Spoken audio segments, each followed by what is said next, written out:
All right, what's going on, social workers? So welcome to week 4, and we're already more than halfway through the course. So you might be thinking to yourself like, dang, I don't know if I'm ready to practice. I don't know if I have the skills or whatever I need to do, with my clients. It's totally normal to have those thoughts. The most important part is, even if I'm having thoughts of doubt or self-confidence, or I have this imposter syndrome, the important part is like, am I willing to learn and grow through it and become comfortable with the discomfort? Because I promise you, therapy entails a lot of discomfort for both the client and the therapist. And so, speaking of practice and getting more comfortable, one thing I'd like to shed some light on is just the art of understanding nonverbal communication. And so what I would say is that your nonverbal communication speaks louder than verbal conversation. Huge difference between, hey, how's it going? And I say, hey, I'm doing really well. Versus, hey, how's it going? Hey, I'm doing very well.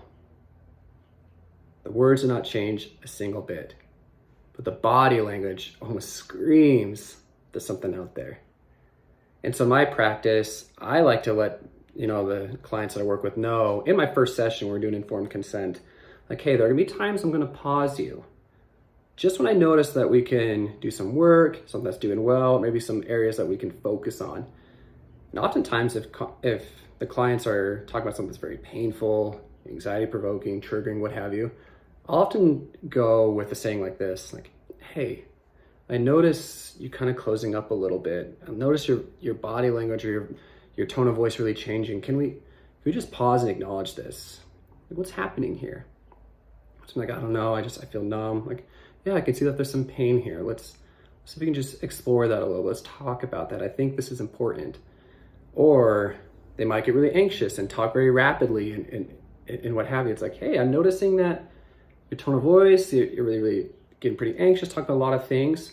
Does that happen a lot in your life? Do you find like your mind goes into lots and lots of thoughts? How about we take a moment just to slow down and prioritize these thoughts and maybe write them down and choose what to focus on? That goes a long, long way. And so I encourage you to do that with your peers throughout life, or even just recognizing your own body language. If you're feeling a type of way, what is your body telling you? Our body is always talking to our mind. We're always reacting with emotions. And in my opinion, emotions serve a very, very, very important function. So let's shift gears here a little bit. Let's talk about the upcoming assignment, the cultural competence one. So I'll be reaching out just to give you some feedback as to the population that you selected, and make sure that you get your volunteer to fill out the informed consent, all that fun stuff.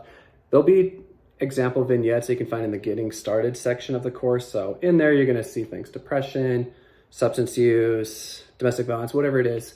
I encourage you to think about the entire context with this role play, because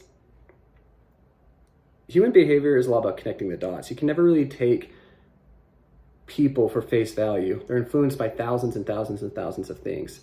So I'd like for you to really think about the entire context. How does this depression show up? What does depression look like? Trauma, abuse, whatever it is. Pull up some articles, really educate yourself on that stuff, and use that to guide your role play. So looking forward to next week. And if you have any questions, please feel free to reach out. See ya.